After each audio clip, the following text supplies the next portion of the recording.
குண்டு சட்டிலேயே நீங்க குதிரை ஓட்டுற வரைக்கும் ஒரு எதிர்ப்பு வராது, ஒரு பிரச்சனை வராது, ஒரு வளர்ச்சி வராது, ஒரு மேன்மையும் வராது, யாரும் உங்களை ஒன்றும் சொல்ல போறதே கிடையாது.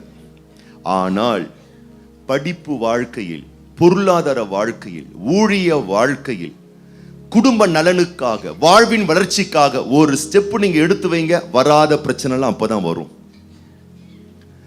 வாழ்வில் ஸ்திரமாய் வாழ்வதற்கான அழகான தீர்மானம் எடுங்கள், இதுவரைக்கும் வராத தலைவலியெல்லாம் அப்பதான் வரும். பெட்டர் ஆகணும், பெட்டரா வாழணும்ன்றதுக்காக ஒரு எஃபர்ட் எடுங்க, இதுவரைக்கும் சும்மா இருந்த 4 சாத்தான் அப்பதான் வந்து தொந்தரவு பண்ணவே ஆரம்பிக்கும். இதுவரைக்கும் தொல்லை கொடுக்காத ஏசா இவன் பெத்தேலுக்கு செல்ல வேண்டும் என்று தீர்மானித்த உடனே லாபானை விட பெரிய சவால் அவனுக்கு வந்துருச்சு. பக்கத்துல பார்த்து சொல்லுங்க, நீ ஆராதிக்க ஆராதிக்க, பொறுப்பா மாற மாற, உத்தமமா ஜீவிக்க ஜீவிக்க, வாழ்க்கையின் வளர்ச்சி நோக்கி பயணிக்க பயணிக்க,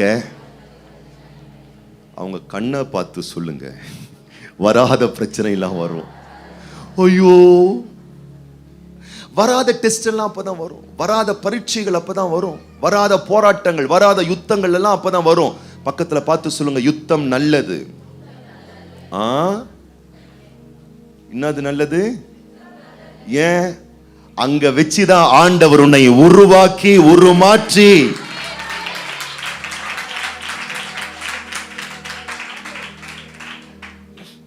சில வீடியோலாம் நீங்க பார்த்திருப்பீங்கல்ல, நானும் பார்த்திருக்கேன். வெளிநாடுகள்ல, விசேஷமா இந்த கொரியா, சைனா போன்ற நாடுகள்ல இந்த தண்ணி தொட்டியில, ஸ்விம்மிங் பூல் போன்ற தண்ணி தொட்டியில கணவன் மனைவி நின்று கொண்டு தான் குழந்தை, பச்சை குழந்தை, 1 மாசம் 2 மாசம் குழந்தைய தண்ணி தொட்டில தொப்புன்னு தூக்கி போடுவாங்க. பார்த்திருக்கீங்களா?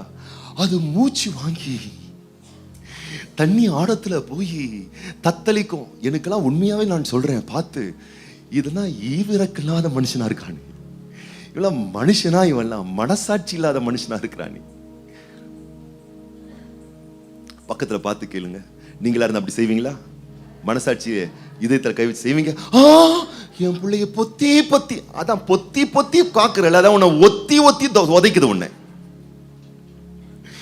அவன் தூக்கி தொப்புன்னு தண்ணியில போடுறான். அவன் சொல்றான், அந்த குழந்தைகள் பயமற்ற குழந்தைகளாய் வளருகிறதாம், அந்த குழந்தைகள் திறமை நிறைந்த குழந்தைகளாய் வளருகிறதாம். சர்வே எடுத்திருக்காங்க பாருங்க, நீங்க வேணா கூகுள்ல போய் படிச்சு பார்க்கலாம். இதெல்லாம் அப்படிப்பட்ட குழந்தைகள் மிகப்பெரிய திறமைகளோடு வளருகிறதாம். அப்படிப்பட்ட குழந்தைகள் சமூக வாழ்க்கையிலே வெற்றி காணுகிறதாம். எதையும் மேற்கொள்ளக்கூடிய தைரியமும் துணிவும் அந்த குழந்தைகளுக்கு வருகிறதாம். நம்ம குழந்தைங்களை இப்படி வளர்த்து வச்சிருக்கோன்றது கொஞ்சம் யோசித்து பாருங்க. கர்த்தர் என்ன பண்றாருன்னா, பல வகையான சோதனைகள் வரும் பொழுது அப்புறம் போகிறவர் போல இருக்கவே மாட்டாரு. ஒரு நல்ல முயற்சிக்காக நான் துவங்கின உடனே தூதன் வந்தான், சேனை வந்தான், சத்தம் வந்துச்சு, எல்லாம் வந்துச்சு. அதுக்கு அடுத்த வசனத்துல நீங்க போங்க, யுத்தம் வந்த உடனே தூதனும் காணோம், சேனையும் காணோம், சத்தமும் காணோம், யுத்தம் தான் அங்க இருக்கு. நீ தனியாளா இருக்கிற மாதிரி இருப்ப. பல நேரத்துல உனக்கு கணவன் இருப்பார், மனைவி இருப்பாங்க, பிள்ளைங்க இருப்பாங்க, அப்பா இருப்பாங்க, அம்மா இருப்பாங்க, ஃப்ரெண்ட்ஸ் இருப்பாங்க. ஆனால் சில சவால்கள் மத்தியில், அக்கினியின் பரீட்சையில் நீ மட்டும் தனியா நிப்ப. உனக்கு ஞானம் இருக்கும், படிப்பு இருக்கும், பட்டம் இருக்கும், வசதி இருக்கும், எல்லாம் இருக்கும். ஆனா தனித்து விடப்பட்ட நிலை இருக்கும். நெருப்புக்குள்ள போற மாதிரி இருக்கும். வாழ்க்கையை வெறுத்தார் போல் இருக்கும். கண்ணை கட்டி காட்டுல விட்ட மாதிரி இருக்கும். உணர வேண்டிய ஒரு விஷயம், நீ உருவாக்கப்படுகிற ஒரு வேலை இது. நீ ஸ்திரப்படுத்தப்படுகிற ஒரு வேலை இது. நான் உன்னை தெரிந்து கொண்டேன். எங்கே? அக்கினியின் புடமிடும் ஸ்தானத்தில் உன்னை தெரிந்து கொள்ளுகிற ஒரு தெய்வம் இருக்கிறார். இமைப்பொழுது உன்னை கைவிட்டேன்னு சொல்றாரு பாத்தீங்களா? அந்த கைவிடப்பட்ட மாதிரி இருக்கும். ஆனாலும் பயப்படாதே. உருக்கமான இரக்கங்களால் சேர்த்து கொள்ளுகிற கர்த்தருடைய மகிமை உன்னை ஃபாலோ பண்ணிக்கிட்டே இருக்கும்.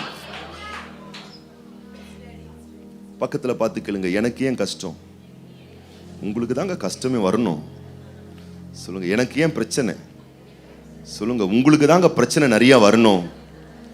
பக்கத்துல பார்த்து சொல்லுங்க, உங்களை விட அந்த மைக்கு பிடிச்சி பிரசங்கம் பண்றாருல, அவருக்கு தான் இன்னும் நிறைய வரணும். சிட்சித்து உம்முடைய வேதத்தை கொண்டு போதிக்கிற மனுஷன் பாக்கியவான். நான் இங்க சும்மா பிரசங்கம் பண்ணலங்க, அக்னியில போயிட்டு வந்துதான் பிரசங்கம் பண்றேன்.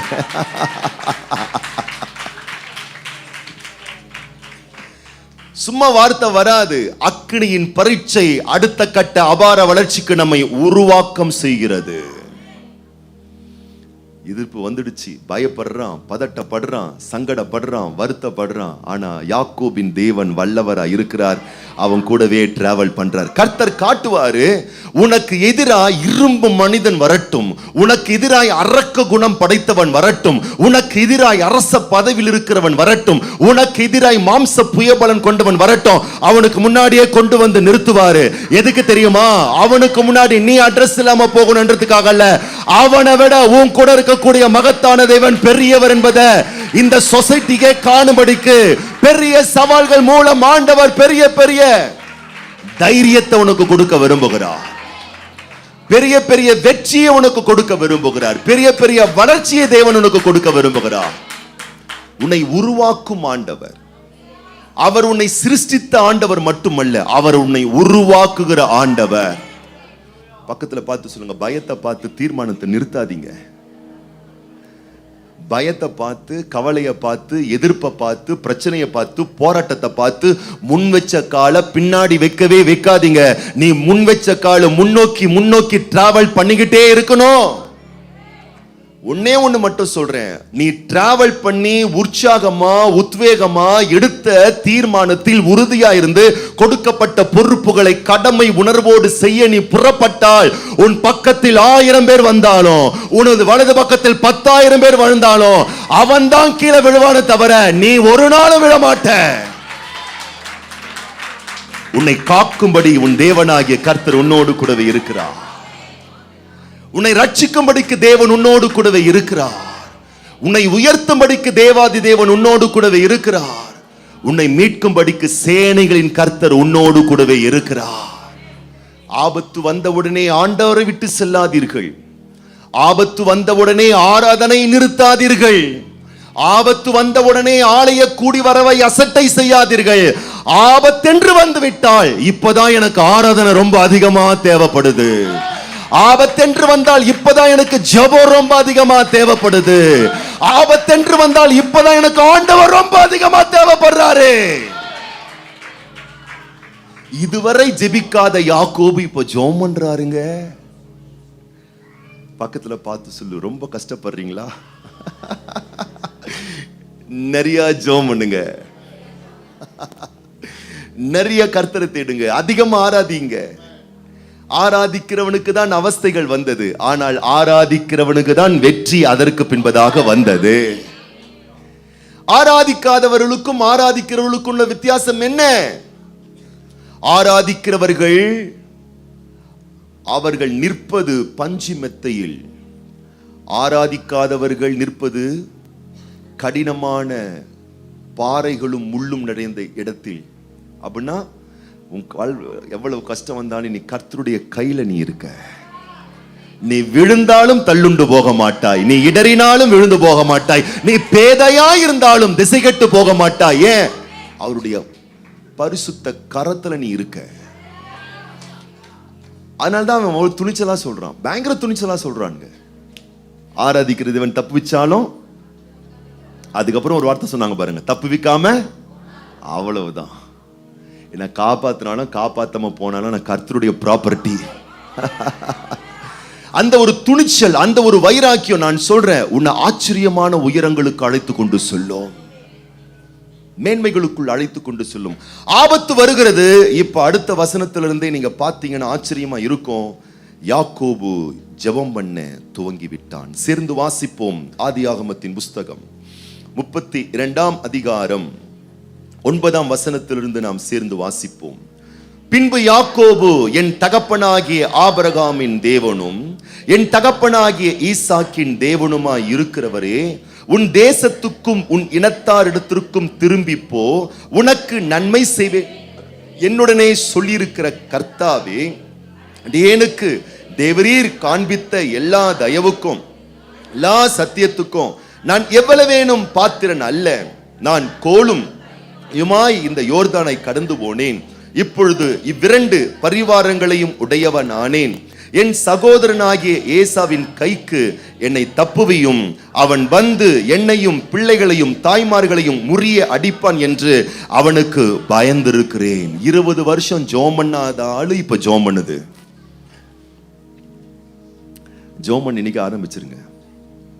அல்லேலூயா. ஆமா, உங்களையும் நீங்க ஏமாத்திக்காதீங்க. நீங்கள் ஜெபம் பண்ணாத நிலை என்பது நீங்கள் உங்களையே ஏமாற்றிக் கொள்ளுகிறீர்கள். அல்லேலூயா.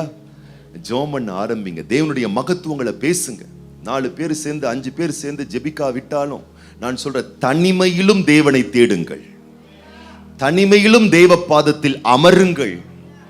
உன் பரலோக தகப்பன் உன்னை விட்டு விலகாமல் உன்னோடு கூடவே வாழ்ந்து கொண்டிருக்கிறாரே, அவர் உன் முகத்தை பார்த்து கொண்டே இருக்கிறார். எப்ப என் பிள்ளை நான் பார்க்கும்? கஷ்டம் இருக்குதா? என்ன பிள்ளை நான் பார்க்குதா? நான் சொல்றேன், உனக்கு வந்த கஷ்டம் வேற ஒரு மனுஷனுக்கு வந்திருந்ததுன்னு வச்சுக்கேன், பக்கத்துல பார்த்து சொல்லுங்க, உங்களுக்கு வந்த கஷ்டம், இழப்பு, நஷ்டம் வேற எவனுக்காச்சும் வந்ததுன்னு வச்சுக்கேன், தூக்கு போட்டு தொங்கிருப்பான். கரெக்டா? யோசித்து பாருங்க. ஆனா எத்தனை சீற்றங்கள், எத்தனை புயல்கள், எத்தனை அவமானங்கள், எத்தனை அசிங்கங்கள், எத்தனை வருத்தங்கள், எத்தனை துயரங்கள், அத்தனை இளையமனை நிற்க வைத்திருக்கிறார் என்று சொன்னால் இது மனித பலன் அல்ல. தேவனோ பயங்கர பராக்கிரமசாலியாய் என்னோடு கூடவே இருக்கிறார். அவர் இருக்கிறார் ஐயா, அவர் இருக்கிறார் ஐயா. கோழையா இல்லையா, பயங்கர பராக்கிரமசாலியா இருக்கிறார் ஐயா. நீ பலவீனமா இருக்கலாம், நீ சுகவீனமா இருக்கலாம், நீ பேதையா இருக்கலாம், உன்கிட்ட ஒரு ஆற்றலும் இல்லாம இருக்கலாம், ஆனால் உன்னோடு இருக்கிறவர் பயங்கரமான பராக்கிரமசாலி, the mighty God. உன்னோடு இருக்கக்கூடிய மகத்துவ தெய்வம் அவர். அவர் உன்னதான் பார்த்துக்கிட்டு இருக்காரு. என் பிள்ளை ஜெபிக்குமா, என் பிள்ளை துதிக்குமா, கஷ்டம் வந்துருச்சு, யாருக்கு போனை போட்டு பேசுது, அண்ணா ஹெல்ப் பண்ணுவீங்களா, யக்கா ஹெல்ப் பண்ணுவீங்களா, தொத்தா ஹெல்ப் பண்ணுவீங்களா, நார்னார் நாத்தனார் ஹெல்ப் பண்ணுவீங்களா, என்ன சொல்லுவாங்க, நான் பண்றேன் டீச்சர், உனக்கு நான் பண்றேம்மா. எங்க ரிலேஷன் ஒருத்தர் இருக்காங்க, அவங்க எப்போ போன் நாங்க பண்ணாலும் சரி அவங்க பண்ணாலும் சரி ஆரம்பிக்கிற வார்த்தை என்னன்னு கேட்டீங்கன்னா, உங்களுக்கு என்ன வேணும், நான் உங்களுக்கு என்ன செய்யணும். எழுதி வச்சுக்கோங்க அந்த வார்த்தையை.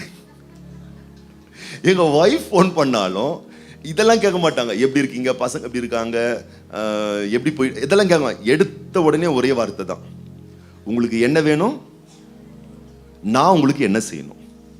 எப்பவுமே இதே வார்த்தை தான். ஒரு நாள் ஒரு பெரிய ஒரு பிரச்சனை, ஒரு பெரிய ஒரு தேவை, ஒரு பெரிய ஒரு போராட்டம். அவங்களும் கொஞ்சம் பிக் ஷாட்னா, கொஞ்சம் நல்ல சொசைட்டியில் நல்ல நிலையில் இருக்கக்கூடிய ஒரு நபர். சரி, எப்போ பார்த்தாலும் இந்த யார்கிட்டும் கேட்கறதில்ல பொதுவாகவே, ஆனால் அந்த பார்ட்டி எப்போ பார்த்தாலும் சொல்கிற ஒரு வார்த்தை என்னன்னா, உங்களுக்கு என்ன வேணும், நான் உங்களுக்கு என்ன செய்யணும். இதுதான். இவ்வளோ சொல்றாரு இவரு, கேட்டுதான் பார்ப்போம்னு சொல்லி அன்னைக்கு ஒரு தகவலை சொன்னோம், இது மாதிரி மச்சான் அப்படின்னு. மச்சான் என்ன கேட்டாரு, அப்போ கூட பாருங்க, அப்போ கூட ஃபோன் எடுக்கும் போது, ஃபோன் பண்றோம், எடுக்கிறாரு, மச்சான் எடுக்கிறாரு. மச்சான் எடுத்தோன்னு சொல்ற ஒரு வார்த்தை என்னன்னா, உங்களுக்கு என்ன வேணும், நான் உங்களுக்கு என்ன செய்யணும், அது முதல்ல சொல்லு. இதுதான் நாங்க எதிர்பார்த்தோம். அப்படியே சொன்னோம் பாருங்க. அன்னைக்கு போனை வச்ச மச்சான் இன்னைக்கு வரைக்கும் எடுக்க மாட்டாரு. மச்சான் என் நம்பர்ல தான் எடுக்க மாட்டாருன்னு எங்க வைஃப் போடுறாங்க, அவங்க நம்பர் பார்த்தாலும் எடுக்க மாட்டாரு. சரின்னு ஒரு நாள் ஆச்சு, கேட்டுதான் தெரிஞ்சிருவோமேன்னு சொல்லிட்டு வீட்டுக்கு ஒருத்தர் வந்தாரு பாருங்க, அவர் போனை வச்சு போட்டா எடுத்துட்டாரு மச்சான். என் குரலை கேட்டதுக்கு அப்புறம் வச்சாரு மச்சான். பக்கத்துல பார்த்து சொல்லு, யாராச்சும் வந்து உன்கிட்ட உனக்கு என்ன வேணும், நான் உனக்கு என்ன, அவன் சொல்றான் பத்தியா ஒருத்தன், ஜாகிரதை. ஆனா இவர் சொல்றாருங்க, நான் உன்னை விட்டு விலகுவதும் இல்லை, உன்னை கைவிடுவதே. ஒரு நாள் விட்டுருப்பாரா? ஏன் ஒரு நிமிஷம் விட்டுருப்பாரா? விடவே இல்லை என்பதற்கு இத்தனை பேரும் ஜீவனுள்ள சாட்சிகள். விட்டிருந்தார்னா தொங்கி இருப்போம். தேவ இரக்கம், கிருபை, காருண்யம் தூக்கிச்சே. அந்த தேவனை நோக்கி என் முகங்கள் பார்க்கட்டும், அந்த தேவனை நோக்கி என் குரல்கள் உயர்த்தப்படட்டும், அந்த தேவனுக்கு என் வாழ்க்கை வைராக்கியமாய் வாழட்டும். யாக்கோபு கர்த்தரை நோக்கி பார்க்கிறான். அப்பட்டமாய் தன்னுடைய பலவீன வீக்னஸை வெளிப்படுத்துறான். தேவ சமூகம் என்பது உங்கள் தீர செயலை காண்பிக்கும் இடமல்ல, உங்களுடைய ஒட்டுமொத்த இருதயத்தை ஊற்றுகிற ஒரு இடம். உங்கள் பலவீனங்களை சொல்லுங்க, உங்க வீக்னஸ் சொல்லுங்க, வெறுக்கவே மாட்டார் உங்களை. பக்கத்துல பார்த்து சொல்லுங்க, ஏன் தெரியுமா எப்ப பார்த்தாலும் என் பக்கத்துல வந்து நீங்க உட்காடுறீங்க, அவளை என்ன பிடிக்கும் தானே உங்களுக்கு என்ன பிடிக்கும் தானே, கேளுங்க அவனை பார்த்து கேளுங்க, எனக்கு உங்களை பிடிக்கும் தானே. ஏன் தெரியுமா பிடிக்குது? மேல இருக்கக்கூடிய பவரை பார்த்து பிடிக்குது, அழகை பார்த்து பிடிக்குது, தோற்றத்தை பார்த்து பிடிக்குது. பக்கத்துல பார்த்து சொல்லுங்க, என் பர்சனலை பார்த்தீங்கன்னா என் பக்கத்திலேயே வர மாட்டீங்க. பிறருடைய ஜெயத்தை கண்டுதான் நாம் அவர்களை நேசிக்கிறோம், பட்சமாய் இருக்கிறோம், அன்பு காட்டுகிறோம். எல்லாமே வீக்னஸை பார்த்தா சட்டை பண்ண மாட்டோம். தேவன் நம்முடைய வெற்றியை பார்த்து நம்மோடு டிராவல் பண்ணலங்க. ஆண்டவர் நம்முடைய பலவீனங்களை கண்டு நம்மோடு டிராவல் பண்ற ஆண்டவர். நம்முடைய உயர்வை பார்த்து வந்தவர் அல்ல, நம்முடைய வீழ்ச்சியை பார்த்து வந்தவர், நம்முடைய தோல்வியை பார்த்து வந்தவர், நம்முடைய ஏழ்மையை பார்த்து வந்தவர், எளிமையை பார்த்து வந்தவர். அவர் சொல்லுகிறார், உபத்திரவப்படுகிற எந்த மனுஷனுடைய உபத்திரவத்தை பார்த்து அற்பமா எண்ணாத, அருவருக்காத, வெறுத்து தள்ளாத. இத்தனை பெரிய தேவனை நான் ஏன் அலட்சியப்படுத்தணும், நான் ஏன் சட்டை பண்ணணும்? இவர்தான் என் வாழ்வின் பிரதானமானவர்.